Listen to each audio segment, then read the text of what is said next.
Okay, everybody, welcome to Office Hours. This is where I interact with founders, some of which I've already invested in, some of which I might invest in, and some of which I would never invest in. And the goal of Office Hours is for me to just carve out a little bit of my time and give founders the best advice, the most candid, honest advice. If this is too candid for you, stop watching now because it's only going to get more candid. Next up is a founder who emailed me. And I found his business fascinating. His name is Eli, and his business is called Learn to Fly Air. And they're at ltfair.com. So ltfair.com.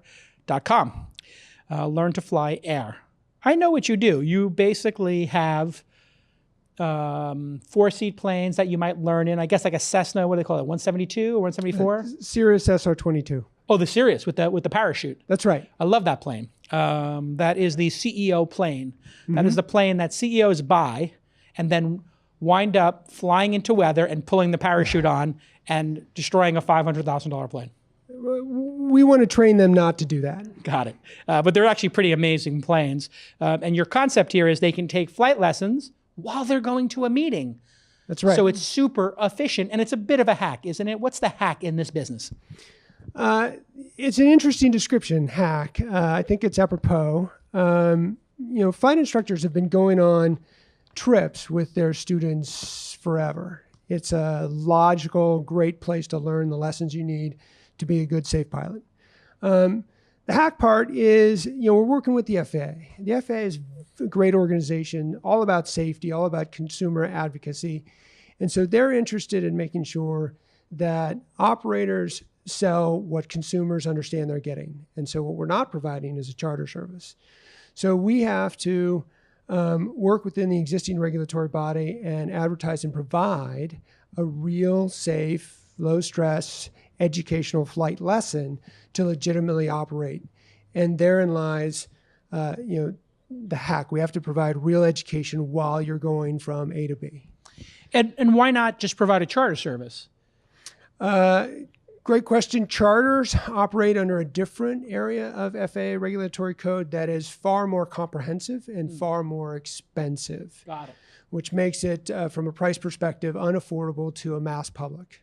Which I found interesting when I did my discovery flight at Santa Monica Airport in one of those Cessna, are they called 172s or 174s? 172 probably. Yeah, 172. Those planes that have the short wingspan and gets kind of thrown around in the air. Yeah, it feels bumpy. Feels a little bumpy. I think it was $100 or $150. Yeah, that's a classic intro flight. You didn't go anywhere. You just went up. Yeah, for an hour, made a loop, landed back at Santa Monica. Yeah. There's not a lot of utility in a classic flight lesson. You learn, but you don't go anywhere. Got it. So I go to Santa Monica and Los Angeles on a regular basis. So take me through what it would cost me to fly there, do a day's worth of meetings, and fly back and learn. $1,200 to $1,300. And there's $1,200 to $1,300, $600 each way. Depends on which airport you land at, and there's room for 3 students in the classroom. Got it. So for $600, I could do door to door essentially. Yep. Or $700 each way, and I typically spend whatever $300 or $400 each way. So it's probably $500 each way. So it's probably $200 more expensive to leave when I want, get where I want, and learn. Yes. That is, if I was comparing it to Southwest. It was just you in the airplane, yes. Yeah. Yeah, I would think it would be just me, and I think for most people.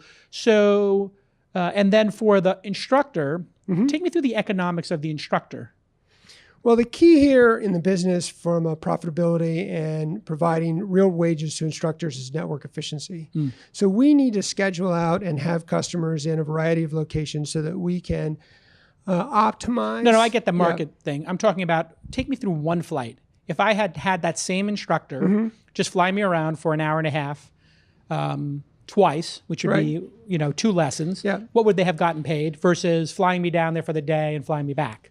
And what would they have gotten paid? Well, we're looking at compensation in the neighborhood of $60 to $80 an hour for the instructor. So for the there and back, they're at a day rate, and that's not going to occupy their whole day, of somewhere between $250 and $300. And how does that compare to what they would get just teaching lessons? Or is it that they would just get more lessons to teach? If they can do it consistently, it's easily double to triple what they're making now. Great. What's your biggest challenge with the business? Because that's why we're here for office hours, now that we've explained it.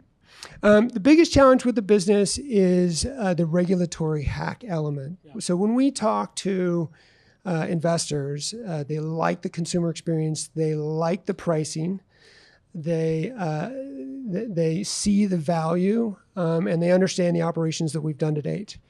When we talk about the FAA, the question is, are you approved? And so we have strategies on both sides of the risk versus reward equation where we're trying to execute. But my co-founder and I haven't previously done a regulatory hack.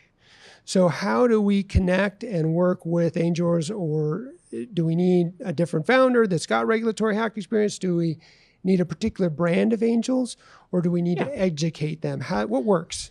Yeah, so this is very similar to Airbnb or maybe Uber in that they had a new model that maybe people had not seen before.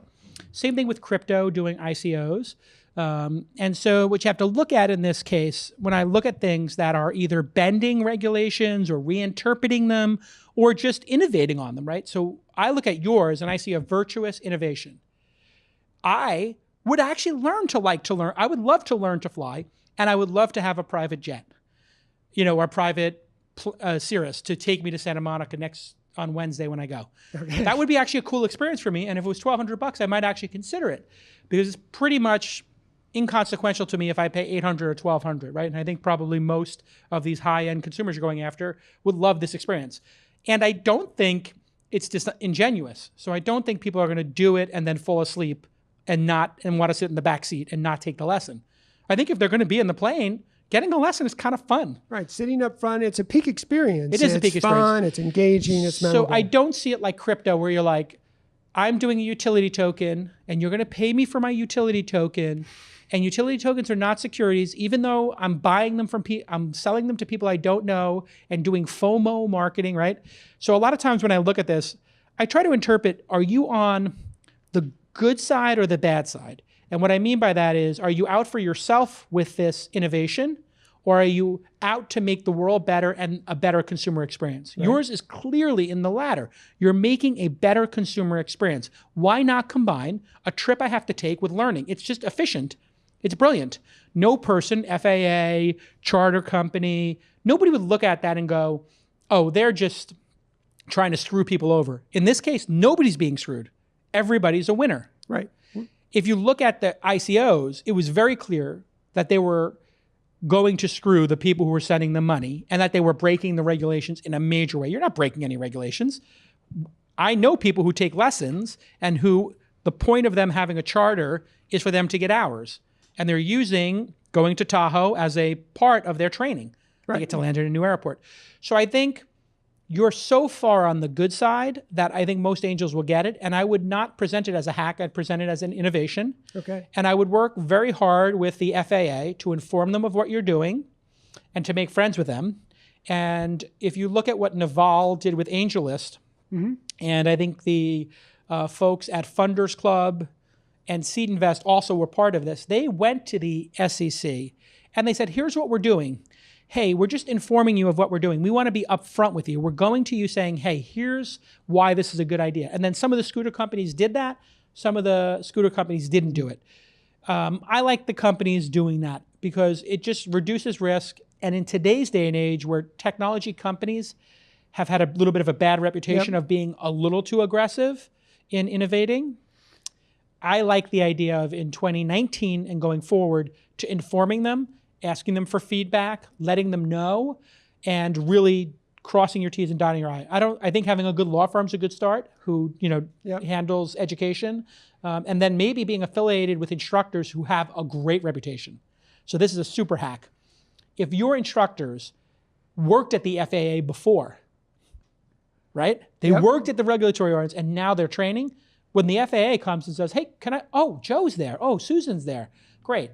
So this is a hack. It turns out that a lot of the people who do defense work previously worked at the Attorney General's office. Wow. Right. When they're defending some high-priced white-collar criminal, They worked at the AG's office in the Southern District of New York, and then they went on to the other side of the table. Right.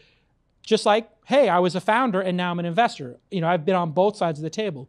Get a both sides of the table person on the team. Gotcha. As an advisor maybe. So a former FAA person is now an advisor. They have a half point of equity.